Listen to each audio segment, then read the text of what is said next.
Peace, everybody. I'd like to give everyone honors for attending. And I just want to first and foremost give much praise to the Most High, Father God Allah. I want to give honors to Noble Drew Ali, our divine prophet, for bringing us our divine creed and nationality so that we may learn to love instead of hate. Also want to give honors to the forerunner, Marcus Mosiah Garvey, for preparing the way for our prophet. And honors to all of the faithful Moors out there, all over the world, everyone that's out there putting in work, all the active Moors, all the Asiatics listening. And this is Moors in America, and today we have the author and scholar, Abdullah El Talib Mosi Bey. Very honored to have him on. He's the author of the book Moors and Masonry, and actually several books, but I have two of them, Moors and Masonry and the Masonic Compass and Square and their connection to measurement and timekeeping. I've met this brother in the physical. He's cool. He's a good brother.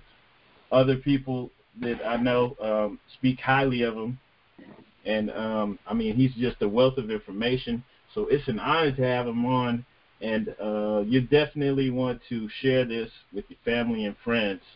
You're going to be in for a treat today. So I'll just go ahead and turn this over to you, Abdullah. Peace, and thanks for coming on the show. Peace, brother. Thank you for having me.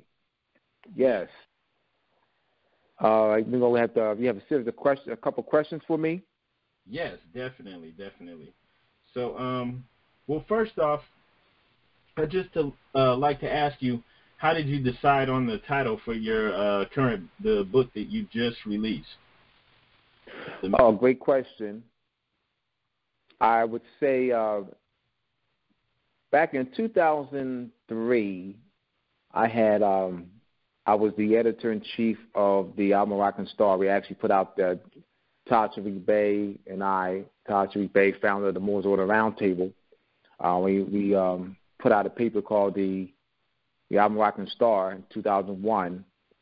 And the one that I had a distributor out in Buffalo, New York. Okay. And then he was the one, it's like this is our last conversation that I had with the brother.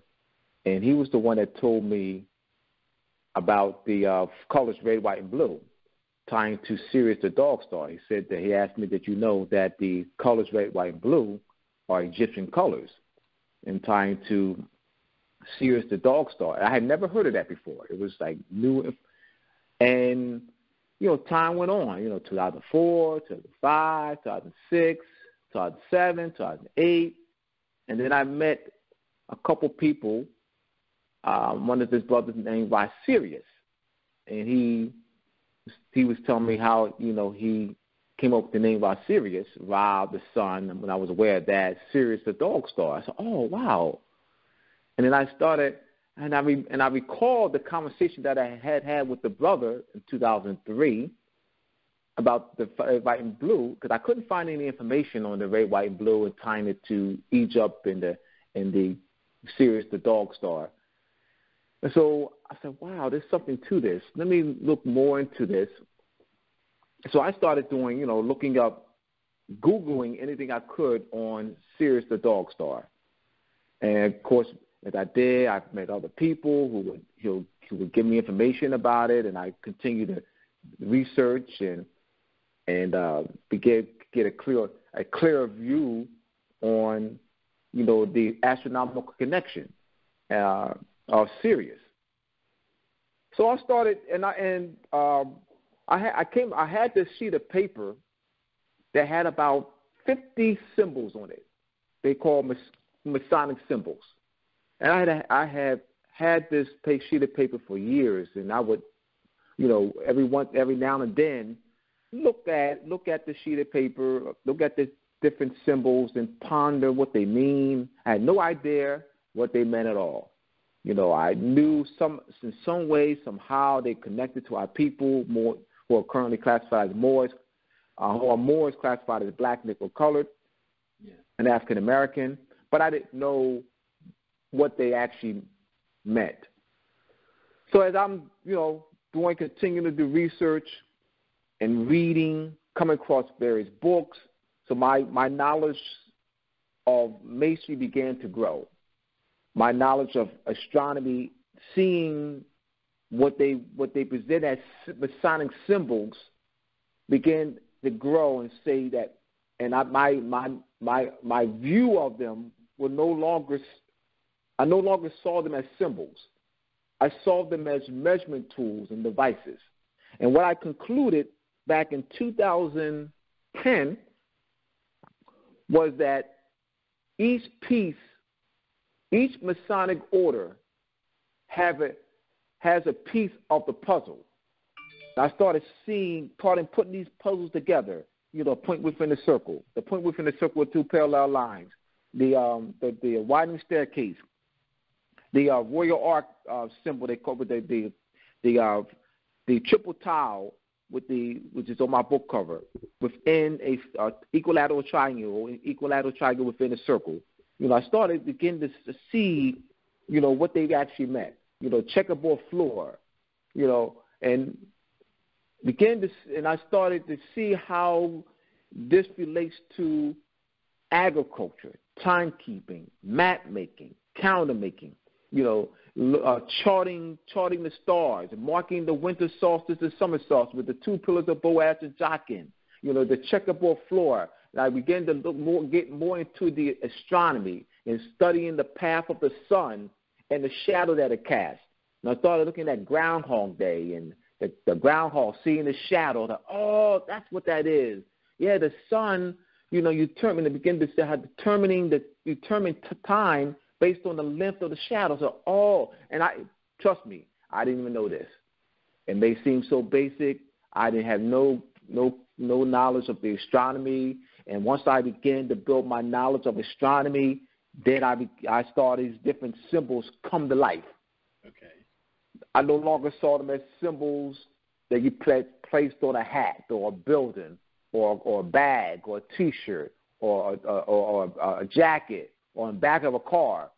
I began to see the function of it and civilization, agriculture, timekeeping, measurement, navigating ships, map making. So this is how that came to be. So I wanted to, and I said to myself back in 2010 that, wow, this is a way in which I can connect with Masons, Angel Stars, who are classified as Black, Negro, Colored, and African American. This is my way. This is my connect. This is my bridge to them. If I can explain the astronomical and geometrical origin and function of these, I can wake them up. Because I clearly said to myself, they don't know this. Yeah. They don't know this like this. And this is how the book title as well as the images on the title came about. Okay. And I think, definitely if someone has a background in Masonry or as an Eastern Star, they see those symbols on the book, especially if they read the title, that's going to catch their eye and maybe pique their interest, as far as making them want to read further. What has your experience been so far with speaking with Masons on this topic? Oh, it's been good. I was at the Prince Hall Pennsylvania Prince Hall Grand Session, which was October 6th through October 9th. That was in King of Prussia, Pennsylvania. I was there as a vendor. I was there for all 4 days. And during that time, I had opportunity to speak to over 90 Masons. There was over 500 Masons there in attendance. I spoke to over 90 Masons in the 4-day period. Over about 200 Masons approached my table to look at the book. I had both Moors and Masonry and the Masonic Compass Square book on the table. They were more attracted, based on my observation over a period of 4 days, 200 brothers, they were more attracted to the Masonic Compass Square book. And I figured they would be because they thought that's something they immediately identified with. They see the compass and square, the bow compass and the plummet square and the G in the middle. They see the Royal Ark image. Some of them may be Royal Ark, have a Royal Ark degree. They see the Knights Templar. Some of them, in fact, there were a couple of Knights Templar there, and I'll go into that. Tilted cross. So they were able readily able to identify with the Masonic Compass Square Book based on the title and the images that's on the cover. I was able to connect with them immediately because what I did was I said things that they could recognize immediately. Point within a circle, the winding staircase, the checkerboard floor. And I was able to connect with them in a matter of 3 to 7 seconds. Give them something that which they identify, and then go into what they are not familiar with about it. So that's the key there. If you present something first to them that they're not, like, for example, Moors and Masonry. The reason why they were not drawn to Moors and Masonry because they don't know that they're Moors. So that's, to them, that's foreign to them. There's nothing other than the word Masonry that is they connect to, but they see it. But the Compass and Square Book they can more easily identify with. There were a few brothers who asked me, how does Moors relate to Masonry? So I explained that. There were questions, about over 50 brothers asked me, am I a Mason? And I responded by saying, yes, as Masonry is our ancient Moorish culture, no, not as you are, not a Mason, I'm not a member of a lodge as you are, because I adjusted their intended meaning. Their intended meaning was, am I a member of a lodge as they are? But I am a Mason as Masonry is our ancient Moorish culture. So I never say no to that. So those who are listening to me, yes, never say no to that. Free Masonry, free from the Egyptian THRE, light, Messian, SMESSEN, children of the light. And you know that light is emblematic of knowledge. Yes. So you see light, the all-seeing eye with the lights coming from it. That's your pineal gland. So that's an element of enlightenment, insight, intuition, clairvoyance, telepathy. Would you say that's our so birthright? I beg your pardon? Would you say that that's our birthright? That is our birthright. The Masonry is our Moorish birthright. That's the knowledge of it, though the knowledge of Masonry is not taught in a lot of Masonic orders. They have the tools. They have the compass and square. They have the bow compass and square, the plummet square. The compass, which is a bow compass, is not a navigational compass. You have your navigational compass that they use for directions. You have your bow compass, which is used in math class to draw perfect circles. That's a bow compass. Yes. You have your plummet square that carpenters use for measuring right angles, determining plumb and level. That's your plummet square. And you have your G in the middle, which symbolizes the word geometry. It stands for the word geometry. So that's your bow compass and your plummet square. This doesn't belong. Now, you can have it on a building. You can have it on a T-shirt if you want, but that's not its function. You use this in class. You use it to draw. You use the bow compass to draw perfect circles. Exactly. So this has a function. It's operative. Has a function in civilization. Has a function in building and measurement.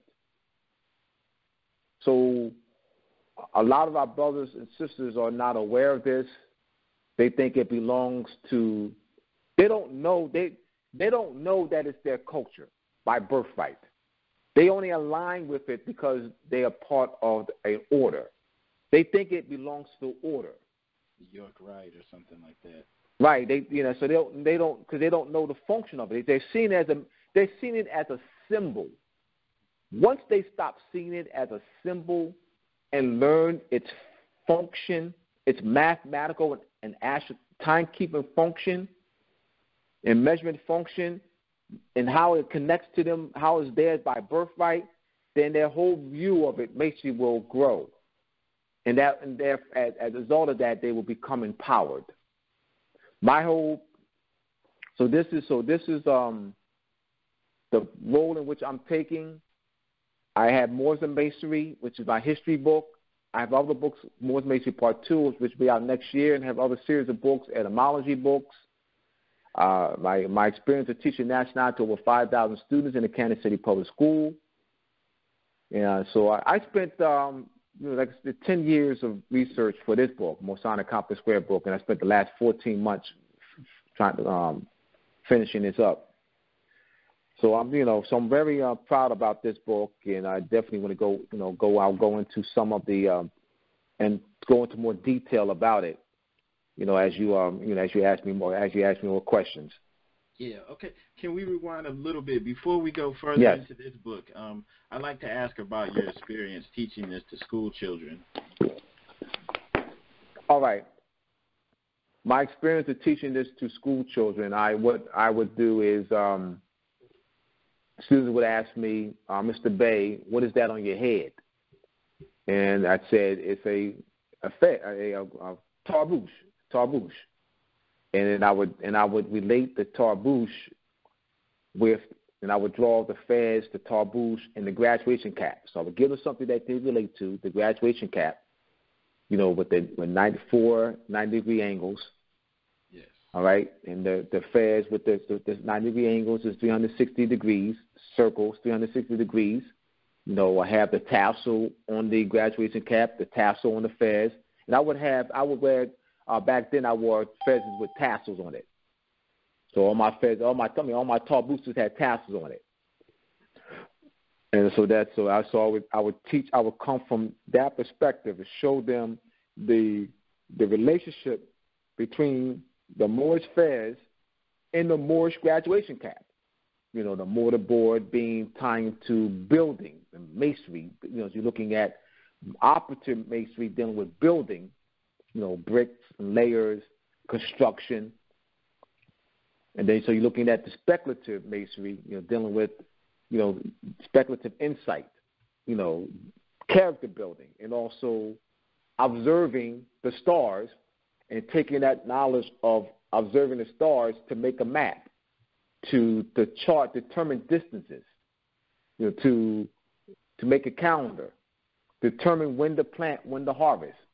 So this is the position that I would take, and I would also teach them about their nationality and birthright. But more so, I spent time, and then during that time, and that was when because like I said, it wasn't until 2009 was when I started to scratch the surface of this.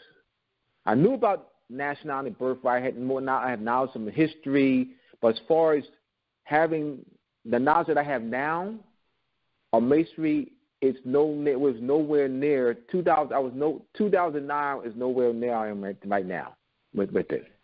Because like I said, prior to that, I really didn't. I was talking. I had some knowledge of astrology, but I really wasn't studying astronomy. It wasn't until Zodiacus, Sister Zodiacus, since transition. So it's been about 5. Maybe 6 years.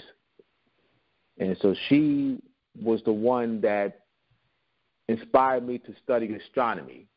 Now, prior to that, I had been studying astrology, but it was my study of astronomy that gave me insight into what they call Masonic symbols, because I got into the knowledge of the function of astronomy in civilization, calendar making, because I had no idea that astronomy is tied to geography, that it's the foundation of geography, the foundation of calendar making, the foundation of map making, the foundation of planting and harvesting.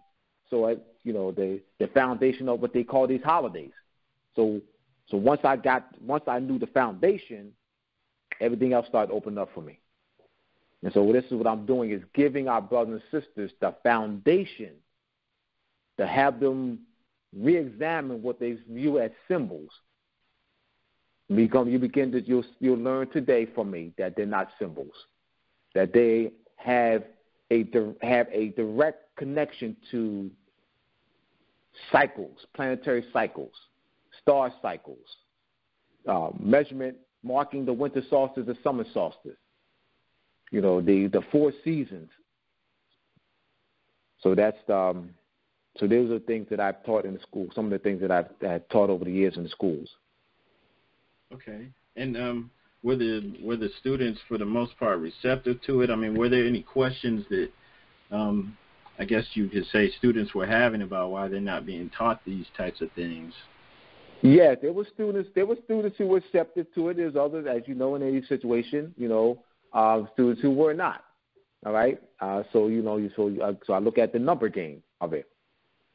So you're not going to have 100% in every situation, but there were students who were receptive. There were students who would be out, and particularly the boys, the male students. I recall male students being out in the hallway, standing in the hallway between classes, talking about lessons I had given them in the classroom. Wow. And I was amazed. I'm like, wow, I'm on my way to class, and they bring it to my attention. I'm telling him, and that happened quite often. So I had an effect. I recall a student when I was teaching about the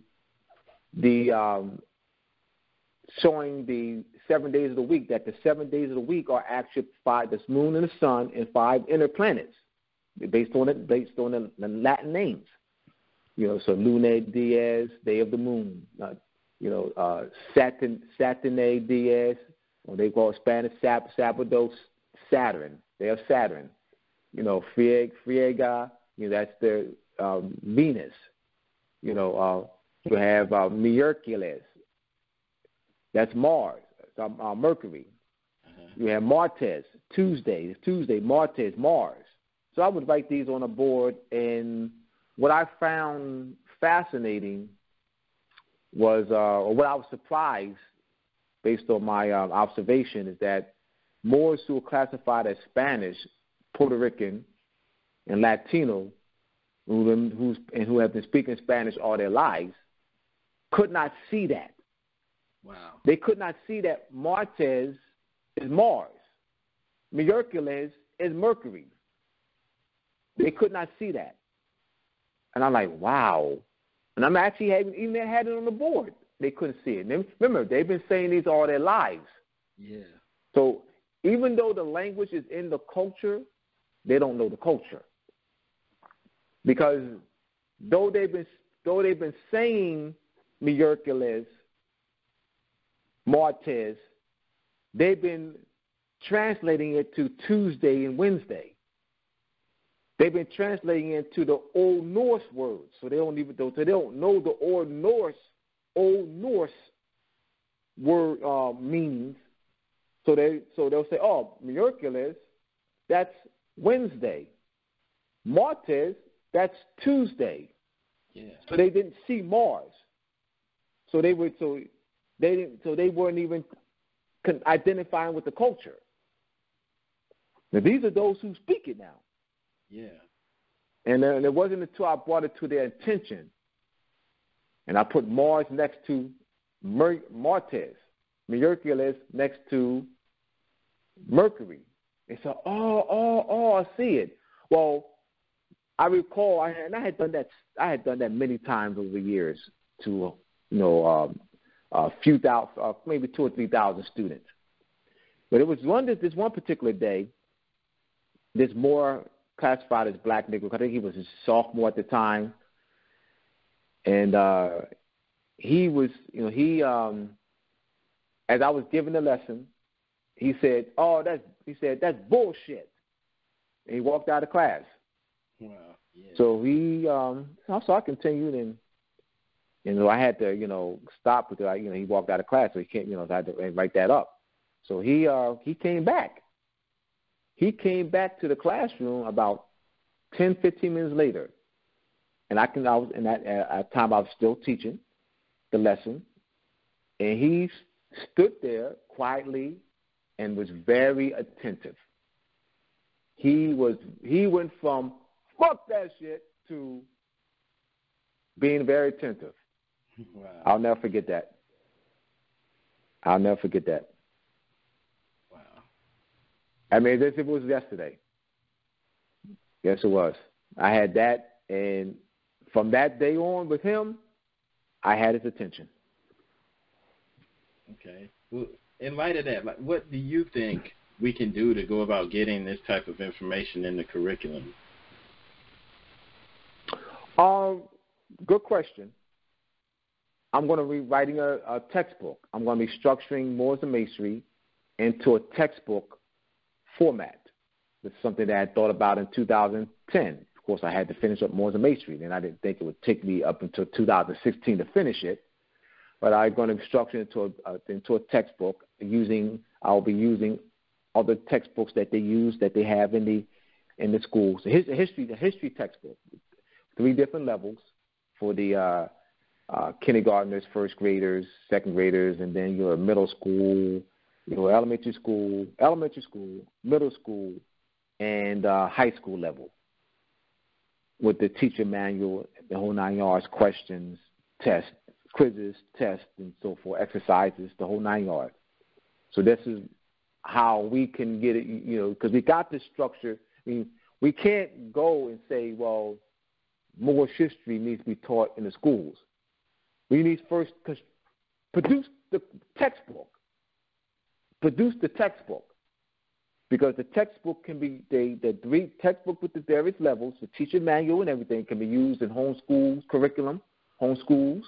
It can be used in Moors who want to start their own charter schools or private schools, and we can also take it to school boards throughout the country. All right? But we need something.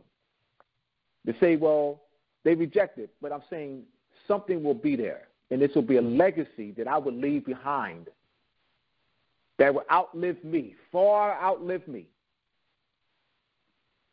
A legacy. Yes. So this is so. Go ahead, brother. Now I was going to say that basically we just need some of the people out there, especially some of the Asiatics with the skills, with good research skills, to get out there and pick up the baton to, create textbooks out of the material that you've already created. Yes. This is what I say. I'm going to actually do that. Looking to the book's been out for almost 2 years. Well, next month will have been 2 years. And my plan, I had hoped that I would have developed a committee by now, a committee of people who have actually had the book, who actually have read the book, that they would have built up their knowledge based on having read the book, and that we were able to form a committee that would, help me put together this 3-level textbook. But I have the information. I have the information in Moors and Masonry Part 1 and Moors and Masonry Part 2. I can also use the history of the Moorish Empire in Europe, volumes 1, 2, and 3, written by S.P. Scott. That's a 3-volume book. Each volume is over 600 pages long. Wow. And there's other references that I didn't know about the history of the Moorish Empire in Europe until a couple months after Moors and Masonry came out. So I have other references that I can use, and what I'm going to be doing in the textbook, as they have, you see in the textbook, they'll have European exploration. So what I'll do is, for chapter 1, as an example, in the history textbook, is I will write about the Moors, Europeans in the Dark Ages. Europeans during the Dark Ages will be like the first subtitle. Chapter 1, Europeans during the Dark Ages. It talk about Europeans not bathing and disease infested, and Pharisee marketplaces, and poor hygiene, and go into that, and then go into the Moors establishing a Moorish empire in Europe, 711 to 1713. The Malik Ziyad, all right, Tariq ibn Ziyad, who defeated Roderick, the king of the Visigoths. So I'll go into that, and the establishment of the Moorish Empire in Europe. So I'll go into that period, leading up to that, and Moors developing universities and textiles and controlling the spice trade, and then go into the the crusade period, in the night orders, establishing the night orders, which are military orders. So this history is not in the textbooks. So I would do is I would simply place us back into history. Place us back into history. Okay. All right. Yeah. Putting in the Mesa pieces, which is a lot of the Mesa pieces. Talking about the extensive diplomatic relations between the Moroccan Empire and the European powers between the 15 and 1800s. So that's already done. All that's done. It just has to be structured into a textbook. I mean, it's not a lot of work that has to be done. I have all my sources. All my sources for Moors and Masonry Part 2 are Moors and Masonry Part 1. So it's not like I have letters, list of letters. I have treaties. I've done extensive research. So it's not like I have over 100 books listed in the back of the bibliography section. Yeah. So I've done a lot of research. It's just that, it has to be just structured to. The easy part is structuring into a textbook. That's the easy part. Yeah. What I did took years. It took years to do. That's the easy part, because all that is artists, layout designers. I can do in the textbook. That's not something hard for me to do. All I do is follow the same format. You have your textbook, hardback, glossy cover pages. You have your structure, chapter 1, and you have your subtitles, in your chapters. You have your exercises in the back, terms to know, a quiz, exercises to do. All right, so then you have your teacher's manual, with the answers, and then you have your teachers in your teacher's manual. You have your how to do it. So I can look at other teachers' manuals, history teacher manuals. It's not. You're gonna have to have a teacher's manual, with the worksheets and everything in it and things like that. Okay. It could be done. Yeah. Like I said, but I've done the legwork.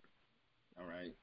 So we're gonna put the call out to ask, to others out there with the skills to help put this committee together so that we can go ahead and do this, because like you said, we can start teaching now, even with homeschooling or teaching online. Yeah, absolutely. Because I can see that, and if this is when this is done, I could definitely see people doing this in homeschools. I mean, you already have homeschools out there, so I would take this to homeschools, no doubt. I mean, because no, why not take this to homeschools? Look at some private schools, some charter schools, whatever. Yeah, so I definitely would do that. At least get into those circles. And then even write the education department. The Secretary of Education. Send them a copy of send them the textbooks and everything. And I know what people say, and I would do it anyway. I know they're colonists, and they're not. I would do it anyway. But there's things that we can at least get into home schools, look at some charter schools and some other private schools, and then you have people that will give a basis for people to start their own schools.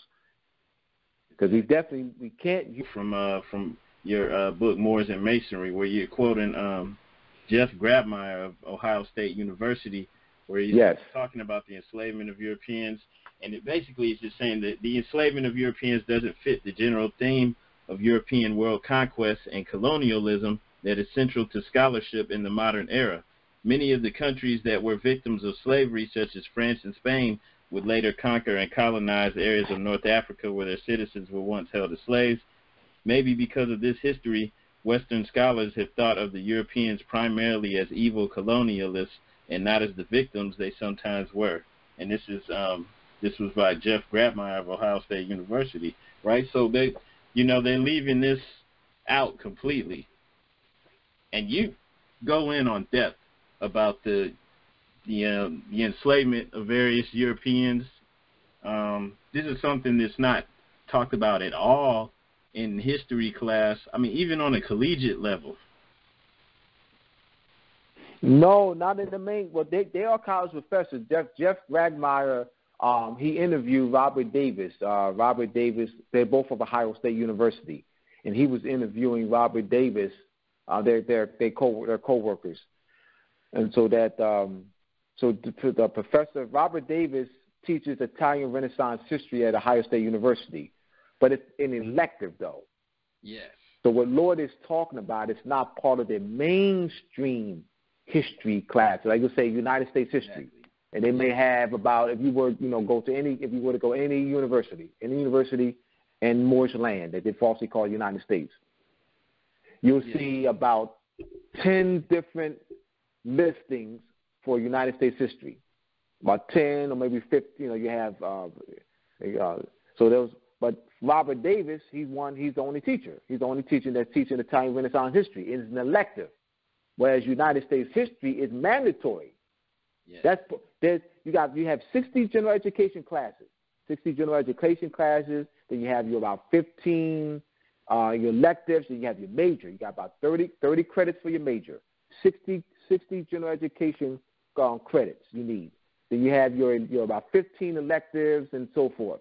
All right. So you need about 120 credits for your BA or BS degree, Bachelor of Science or Bachelor of Arts. No, Bachelor of Science, BS, Bachelor of Arts, BA. Yes. You need 120 credits. So what I'm saying is the United States history that's taught at all these universities, every university, it's mandatory. It's mandatory. What we're saying is this needs to be mandatory. It's mandatory. That is reconstructed history. That empowers them. This is why I did what I did. Spent most of my adult life researching and writing, because I know that we cannot use their history books and starting your own school. If you're using their history books and starting your own school, you're not empowering our people.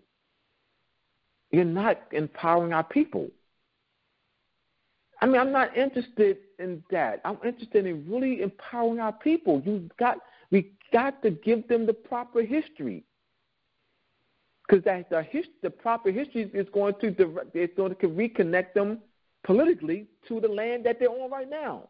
It will be very clear that transatlantic slave trade, my book, the Moors and Masonry, provides our people with documentary evidence to strongly re-examine the transatlantic slave trade story. During which time, during the 15 to 1800s, Moors was receiving tribute from England, France, and the Netherlands. Prior to that, you had the 1100s and 1200s. Spain, Aragon, Castile, Portugal were paying tribute to the Moors and ransom. They had the Trinitarian and the Mercedarian, which still exist. They were established as captivity orders to raise money to get Europeans out of Moorish captivity. There were other orders. So you have the Trinitarian established in 1198, the Mercedarian established in 1215. There were other ransom or redemption orders established thereafter. In the 1200, 1400, 1500, 1600. This was a major project for Europeans. Major project. They have covered this up.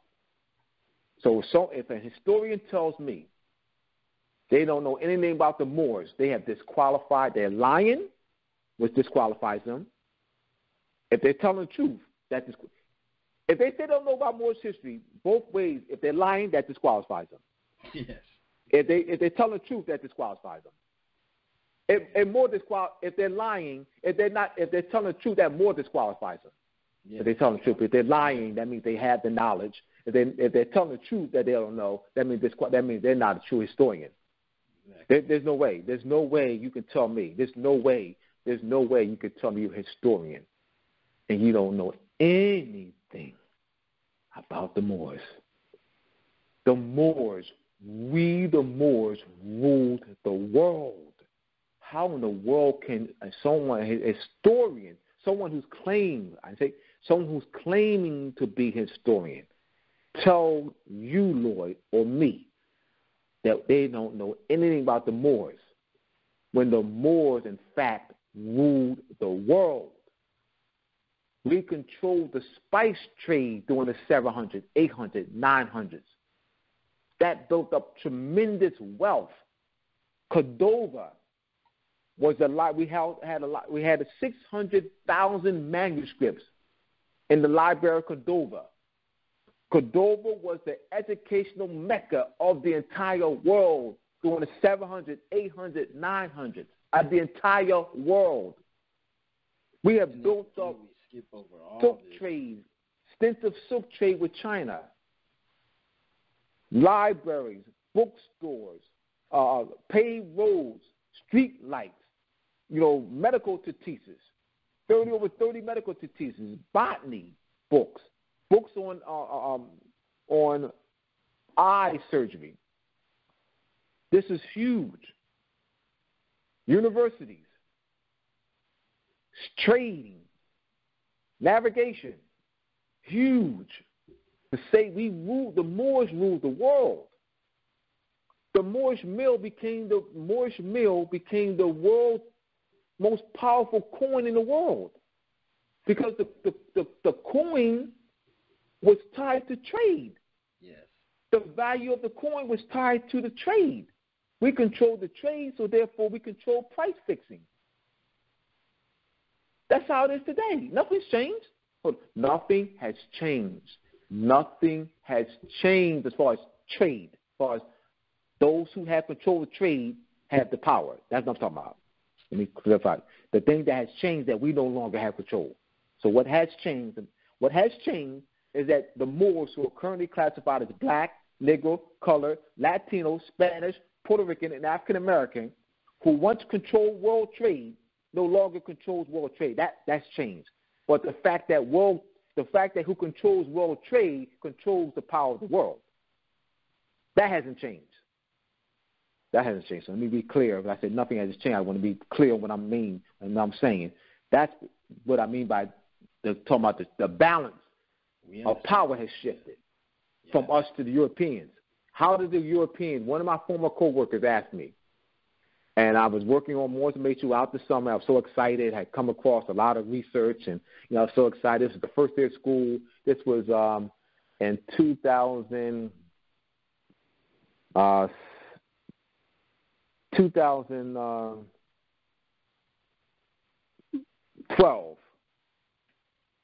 I think 2012, first day of school. And he had asked me, he said, Mr. Bay, how did the Europeans come into world power and domination? I said, well, that's easy, by defeating the Moors. And this is a history teacher. Not a teacher. I mean, he's a teacher, but I'll be more specific. A history teacher, more classified as black, Negro, colored. Wow. Anyone who knows history, I'm talking really know history, knows that. I'm talking about knowing history. I'm not saying they know history. I'm talking really know history. Knows that. Wow. Well, I'd like to ask you another question that one of your students asked you. Can you explain, in light of what was going on in the late 1700s, why do you think it's important to learn the names of the presidents of the United States Continental Congress? All right, great question. One of my students did ask me that as I was teaching the presidents of the Continental Congress. During the Continental Congress from 1774 to 1789, during the 1777 in 1777, Morocco was the first country to recognize the United States, bringing the United States into the League of Nations in 1777. 1780, you had Samuel Huntington was president of the Continental Congress, and he was talking. during that time, Samuel Huntington, there was a, let me back up, the Emperor of Morocco, Muhammad ibn Abdullah, he appointed a consul for unrepresented nations to represent the United States on his behalf. That was his way of bringing the United States. The United States is not a nation. His way of bringing, as it is a colonial power, a corporate colonial power, bringing the United States into the League of Nations. So he sent a consul that for unrepresented nations, and to negotiate eventually the Treaty of Peace and Friendship. But that negotiation was 10 years in the making, and it just happened. The Treaty of Peace and Friendship was signed by Al Sultan Muhammad ibn Abdullah on June 8, 1786, and ratified in January 1787. So it's important to know that there is a museum called the Museum of the Unforgotten Founders. They're not founders of anything, but that's the name of the museum. The Museum of the Museum of the Forgotten Founders. That's the name of the museum. And that's the presidents of the Continental Congress. So why aren't they not taught in the schools? August Boutnot, Thomas Mifflin, Samuel Huntington, John Hanson. You have John Hancock was one for a year, as people are aware who he is.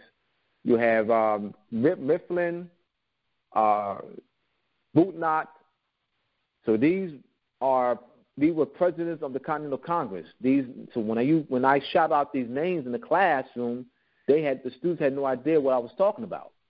The reason why it's important to research them and to study them and what they did during their presidency, because it was that time period when the Treaty of Peace and Friendship was being negotiated.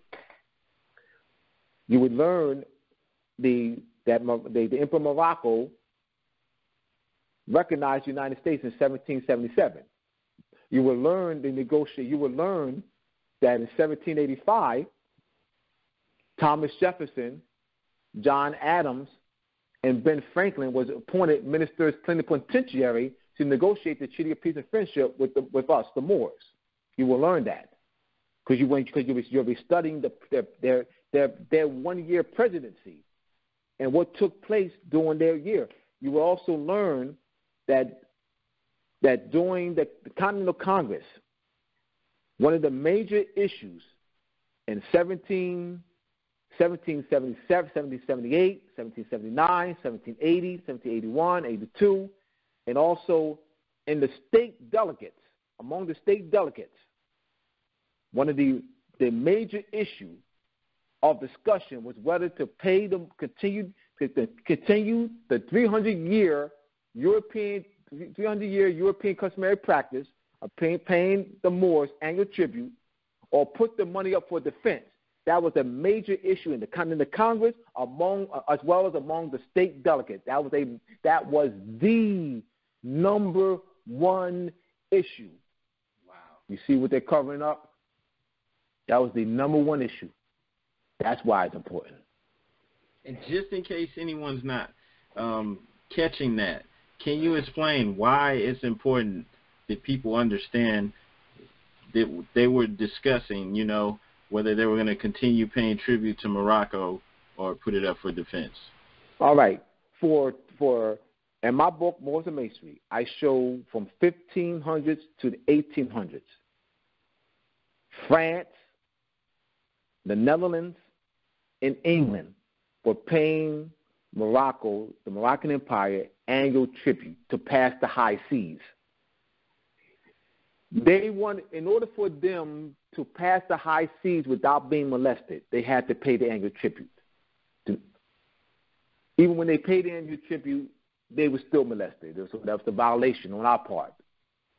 So then you also had issues of our sieging their ships, sieging their entire crew, the captives and the entire crew, and holding them for ransom.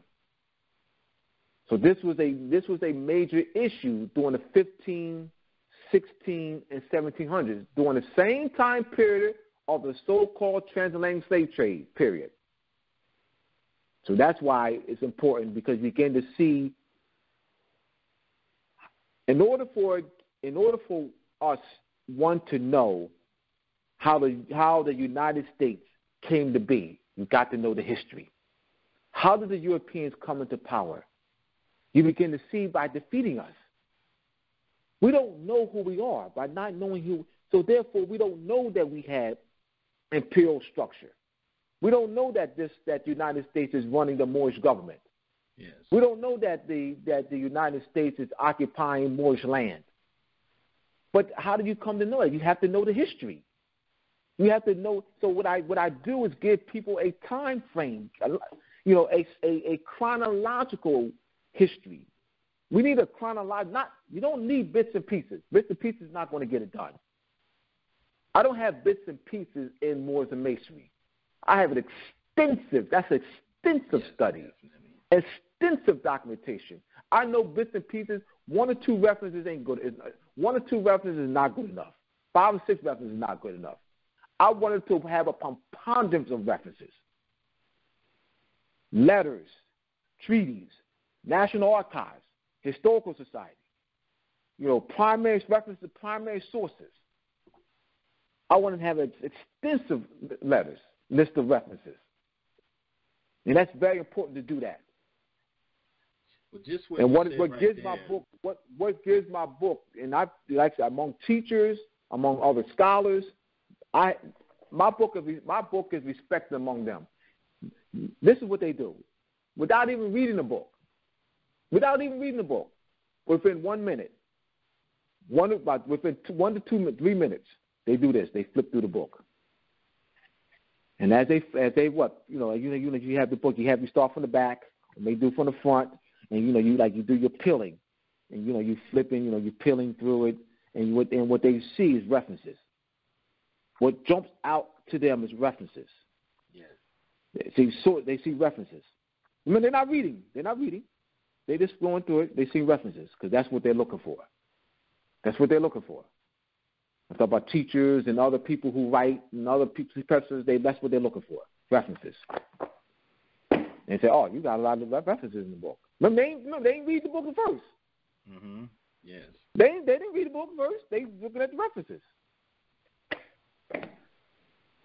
And they see what? National Archives, Historical Society in France, Historical Society in the Netherlands, Historical Society in Germany. They see, references, letters, list of letters, the treaties. I already knew that. I knew that I would get that reaction because that's what they give credence to. Yeah. Wow. Now, what you said about what was actually taking place from the 1500s on up to the 1800s, with tribute being paid to the Moroccans, that makes it difficult, to give the slave narrative that we're told of 400 years of slave, the same weight. It makes it, yes, it does. They give it the same weight. And I would challenge anyone who is holding on to that story to re-examine, hear me out, anyone who's holding on to the story, to re-examine the story in the context of what I have in Moors and Masonry, in the context of this extensive diplomatic relations, in this context of this extensive 300 years of European countries paying the Moors annual tribute.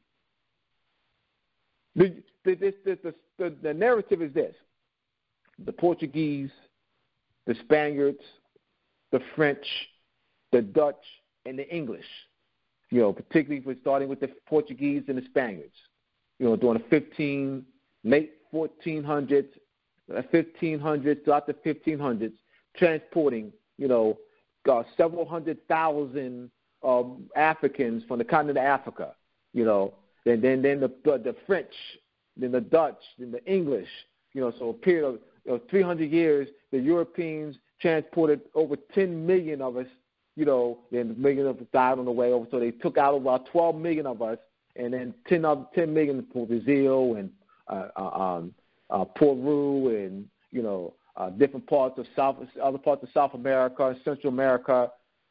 I'm saying during that time period, we were seizing their ships. My brothers and sisters, they didn't have this free passage. They're lying to us. Yeah. This Portuguese and Spaniards and French and English and Dutch going back for 300 years. This is what I showed. So how can someone, any scholar, just say that dismisses my book? You can't dismiss my book. You just can't. These are primary sources. These are treaties. This is discussed in the tribute treaties. They were negotiating tribute payment as well as the release of prisoners in the tribute. It clearly shows that Morocco was empowered during that time period. Exactly. So there's letters, there's correspondences between the emperors of Morocco and the kings and queens of Europe, France, the Netherlands, and England. There's letters. And I would like for those who can assist me in getting more letters. Of course, because I didn't want to hold up the book for another year. So I put in, I said, let's get it done, let's get it out there. Trusting that somebody else would, carry the torch and do further research. I even need for further research. The need for further research is get more letters. Research on the correspondence between the emperors of Morocco and the kings and queens of Europe. Exactly. I gave the people the roadmap. It gave the people the roadmap. The lighters on the National Archive, I just didn't have I would have held up the book for another year. And I didn't want to do that. Understand. And I mean, that just lines up with our own, oral histories. And even from me I lived in Brazil for 5 years with my family. And it was the same there. Some of the local tribes, like they used to send some, I'll just say Indians, but we know they're not Indians, to the school where my son was going, and they were just, look just like people misnomered as African Americans. Okay, the only difference is they were holding on to their cultural ties and still living in a tribal lifestyle. I met a lady there with long dreadlocks, dark-skinned lady who was a school teacher, and we were talking because we could both bond over that. She knew her family was indigenous to Brazil, that area where we lived at. And I was telling her I had the same, similar history in North America. I do have a question from the internet. Well, two questions. First one's real quick. Where can we get your books? All right, to get the books, you go to Moors and Masonry, moorsandmasonry.org. Moors, Moors, the word A-N-D, Masonry, MASONRY.org. moorsandmasonry.org. Okay, great. And then in reference to the Treaty of Peace and Friendship being the longest standing treaty in history, how does that compare to the treaty signed before that? Are you talking about the other tribute treaties? Yeah, like treaties that are still active. The tribute treaties between Morocco and England, Tripoli in England, Morocco and France, you're talking about those tribute treaties. Those tribute treaties are no longer being enforced because we are not in power. Okay. We're not in power. They're not. And all right. And in the Treaty of Peace and Friendship, was not being enforced because we were not in power and we were not conscious. Now that we're conscious, since 1913, Ali, established the Old Canine Temple and laid the Moorish Holy Temple of Science and the Moorish Science Temple, the Moorish Divine and National Movement in 1916, the Moorish Holy Temple of Science in 1928, the Moorish Science Temple of America in 1929. So since 1913, so we've been, pushing for the enforcement of the Treaty of Peace and Friendship. But prior to that, we had no knowledge of it because we didn't know who we were at the time. Exactly.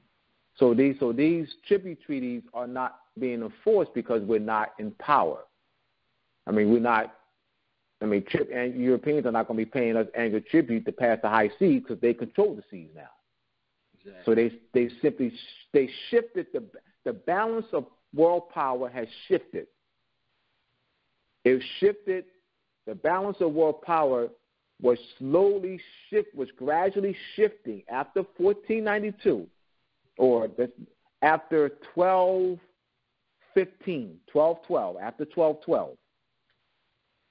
The balance of power was gradually shifting. Though we still maintain power, but it was 1212 was when I would mark where there was the shift of the balance of world power slowly over. Took a period of a couple hundred years now. Even after that, to shift to the Europeans. Let me explain. In 1095. The Europeans united their forces against us to gain control of Europe.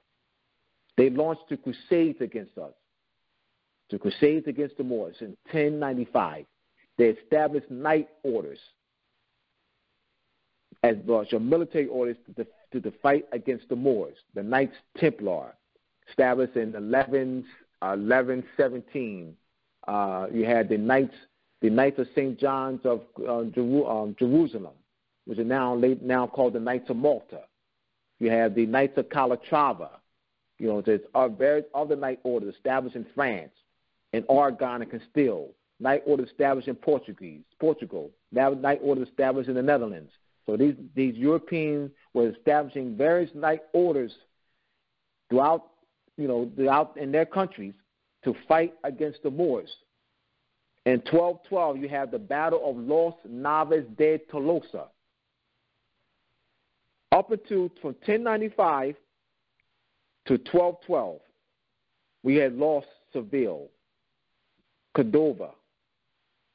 We had lost Milan, and we had lost control. We had maintained control of Granada, Toledo. We had slowly lost some control of Portugal, of Italy, Sicily. We had lost some, so we gradual loss. So that battle of Los Naves de Tolosa was a huge blow, and only Moorish kingdom that stood after that battle was Granada. We were able to hold on to that battle from 12 to maintain that control for an additional 250 years. In 1469, Queen Isabella of Castile and King Ferdinand of Aragon married, to unite their kingdoms as one. So they're uniting their knights, they're uniting their power, they're uniting their economics. All right, to give the final blow of Europe. It wasn't the final blow of Europe in Europe. So now Moors no longer had control of Europe after 1492. Moors still had control of parts of the seas, but no longer. So the balance of power was gradually shifting into the hands of the Europeans. We talk about this tremendous world power where we control the spice and silk trade. So you had the Knights of Templar.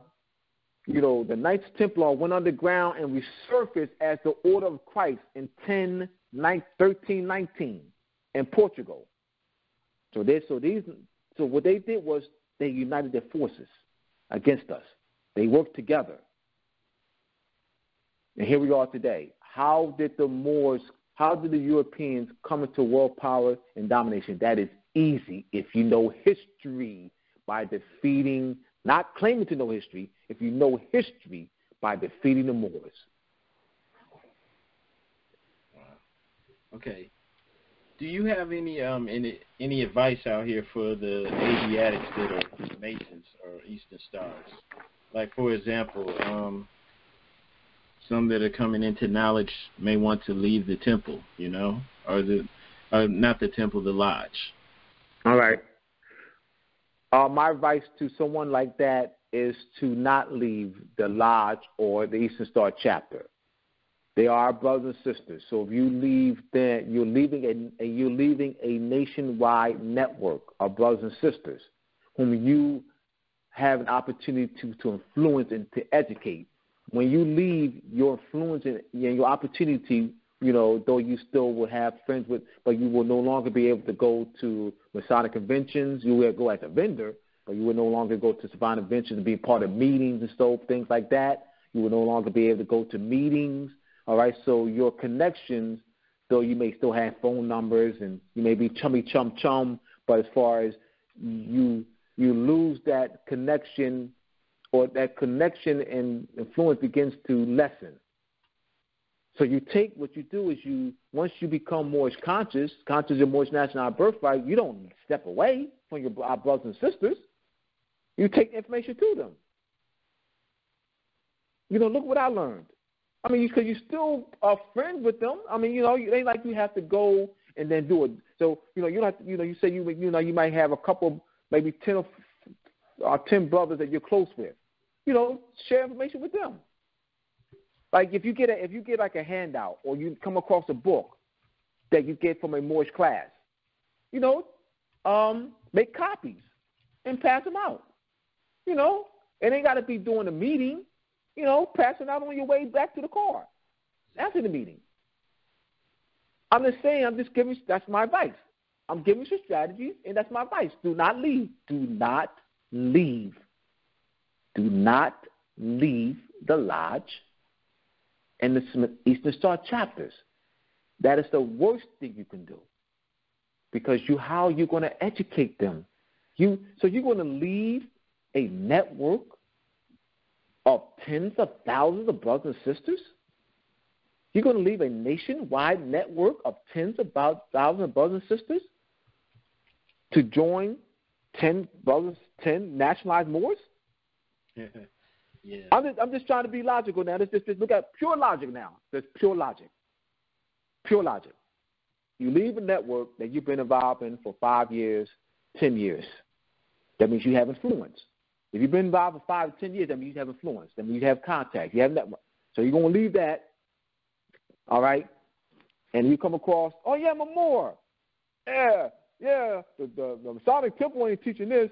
I didn't learn this in our Eastern Star chapter. Man, I ain't wasting my time at the Masonic Temple. I ain't wasting my time in the Eastern Star chapter. Man, I'm going to study with these 10 nationalized Moors. You know what I mean? Shucks. I'm going to study over these 10 nationalized Moors. I'm going to leave a network of tens of thousands of brothers and sisters, all right, a nationwide, worldwide network of tens of thousands of brothers and sisters, or hundreds of thousands. I'm going to leave them, all right, forget them. I ain't gonna drop no information on them. Shoot, I could make copies for them to pass them, but I ain't not gonna do that, man. They ain't really about nothing. You know what I mean? Come on, man. Come on. Yeah. I mean, you may have to. I gotta break it down. I gotta do it like that because I'm just trying to make it plain, brother. Yeah, but yeah, with your other brothers and sisters in the lodge, you might have to start out, with baby steps. That's my point. Yeah. But they can do it. They can do that because they're already there. If you've been involved for 2, 3 years, 4 years, 5 years, you have connections. You've been involved. You can do it. You start out with baby steps. You just give them, hey, check this out. You ain't got to say where you got it from. Don't say where you got it from. Just say, check this out. Say you got it from the internet. Whatever. Check this out. Make copies. Check this out. As you're walking, you're going into the meeting. You're going to your lodge meeting. As you go to you see a brother in the car, coming out of the car. Oh, yeah, my man, Joe, check this out. Bob, check this out. That's all. I'm just giving people strategy. It ain't complicated, family. I mean, 10 folks, it's not complicated. Well, I'm glad we're making it complicated. We're complicated. We complicated. They don't about shit. They ain't about nothing. They ain't this. They're not going to say this. They're not going to say this. They don't want this. Come on, man. Now, I'm glad you said that because you know how it is online. I mean, there's so much stuff online. Most people will be hearing the opposite, that you need to get out of the lodge, or, that you ain't going to hear that from me, fam. So ain't going to hear that from me. You said that. I'm the one. You ain't going to hear that from me because that's not logical. We need our brothers and sisters. They are brothers and sisters. And they would have influence more than I would because they know them. Exactly. Drop a little bit at a time. Don't try to give them the whole. Don't try to bombard them with information. Give, like you said, baby step with them. Exactly. Yeah, you can't come all out at once. So I would. Oh no, you can't. Don't do it like that. Don't do it like that. No. That's not. No. I'll definitely advise against that. A little bit at a time. And yes, you go to your meetings, and you know them. You may go out with them. Go out. For a game or something. Oh yeah, check this. I came across this. Check this out. That's all. Exactly. Yeah, check this out on the Eastern Star, man. Yeah, the Eastern Star. That's the 5 cycles of Venus. Boom, boom, boom, boom. Yeah, check this out. That's all. All right. We have a question from another listener who's in the chat right now. I'd like to go ahead and bring them in. It's in alignment. Absolutely. You were just speaking about the Treaty of Peace and Friendship. Anwar L, are you here? Yeah, I'm here. Okay, peace, brother. Go ahead and ask the question. Okay, Islam. Islam. My question is about the Treaty of Peace and Friendship. So it's been the longest active friendship the longest active treaty so far in history. Standing treaty, yes. Longest standing, unbroken treaty in the world, yes. Okay, so based on my knowledge, like the Maroons back in Jamaica, they signed a treaty back in 1739. So, and the treaty is still active. In fact, those Maroons, they have, according to the details of the treaty, they were allotted some land and they're actually self-governed, where they have, their own government and stuff like that. So you said 1739? Yeah, in 1739. What's the name of the treaty? It's the treaty with the Maroons. Treaty with what other European power? Treaty with Maroons and what European? British. England. Yeah. England. All right. It's 2 separate treaties. They have the Leeward and the Windward, which deals with the west and the east side of the island. You said Windward? Yeah, Windward and Leeward. Maroons. All right. I'm seeing there was a treaty signed by Cujo. Yeah, Cujo. Yeah, Cujo. And March 1st, 1739. So March 1st, 1739. All right. Based on my knowledge, because I asked a brother and he said that the reason why it's not the longest treaty is in history, even though technically it's one of the longest, it's just that the treaty with the Treaty of Peace and Friendship was signed between 2 nations. And he's saying that at that time, the treaty with the Maroons, technically the Maroons weren't an independent nation. It's like they were a tribe or something like that. No, the Treaty of Peace and Friendship was not signed between 2 nations. Let me clear that up. All right, let me explain that. United States is not a nation. Okay. All right, that's because I have to be clear that United States is not a nation. United States is a colonial power. We had Spain, Portugal, the Netherlands, there's the Dutch, England, and France colonized North, Central, and South America. The United States is a conglomeration of that colonial power, that colonial period power, where you have the so-called Pope, because it was the so-called Pope that position, which is actually a Ptah, is an Egyptian title, Ptah. So they stole our title, Pope, and they used it for themselves, and they've been using it as a Roman title, but it's not a Roman title in origin. So it was the quote-unquote Pope that went to the coronations of the various kings and queens of Europe. So the authority of these kings and queens of Europe, that Aragon, Castile, Portugal, Sicily, France, and so forth, England, they were all under the so-called Pope. That continues today. The United States is a extension of that, not a nation. The name of the nation is Morocco, that's under European occupation. So you have a colonial power that's running a pre-existing nation. And that's what the United States is, but it's not a nation. Does that have anything to do with why Shriners wear the fez? Yes, thank you.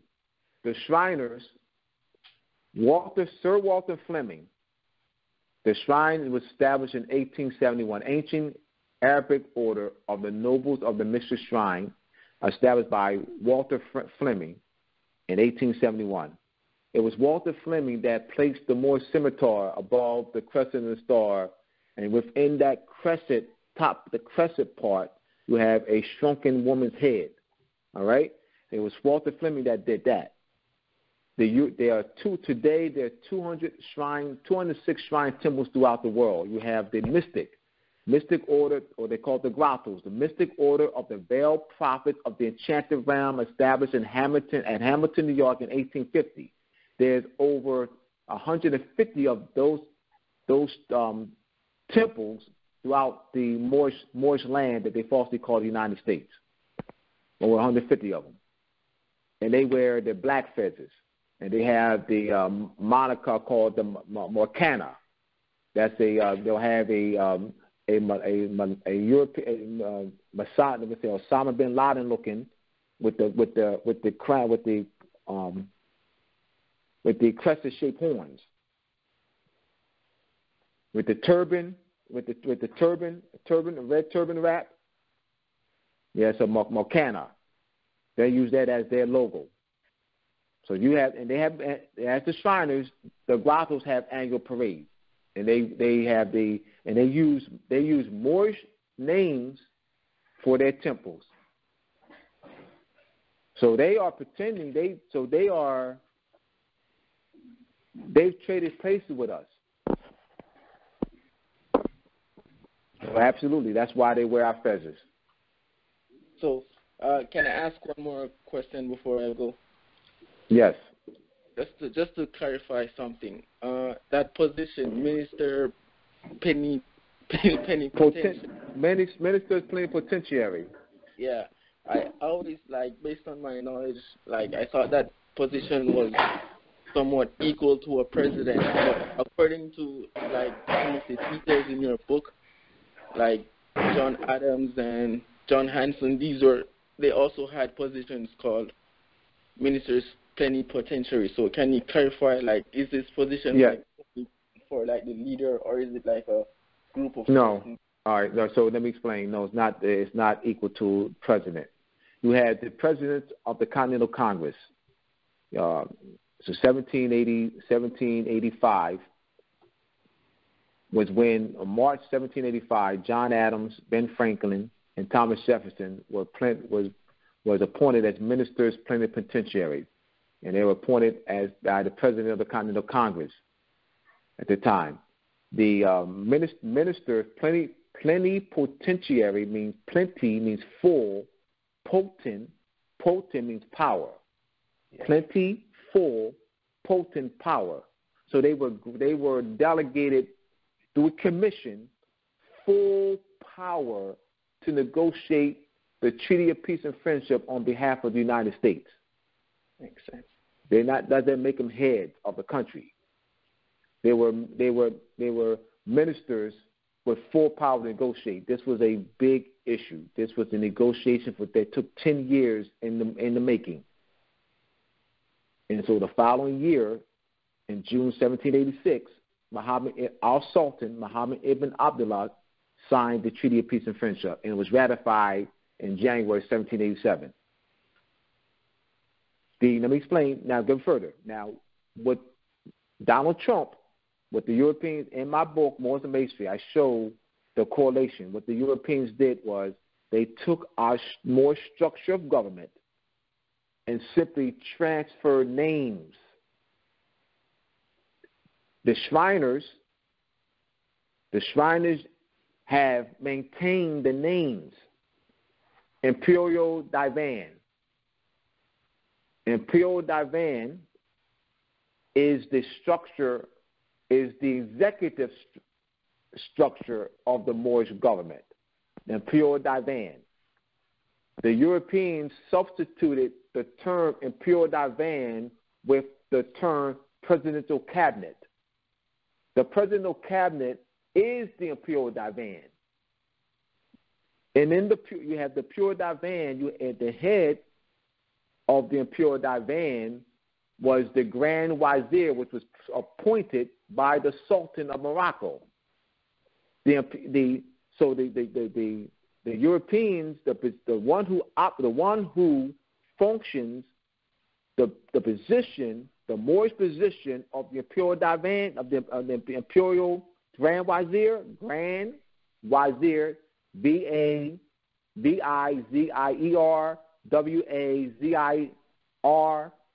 So you have different spellings, the Persian spelling, the Arabic spelling.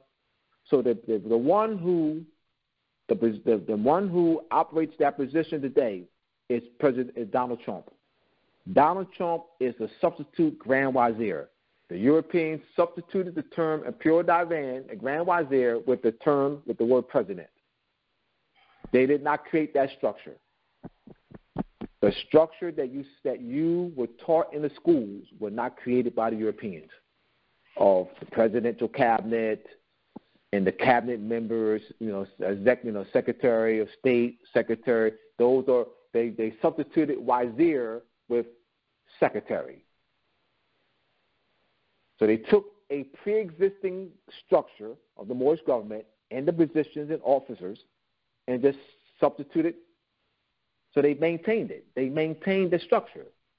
But if you don't know the history, how would you see that? And also, in order for you to identify that, you got to know the history. You would not be able to make the connection and to identify that what you see today if you don't know the history. You cannot do it. You cannot do it without knowing the history. You cannot do it. Exactly.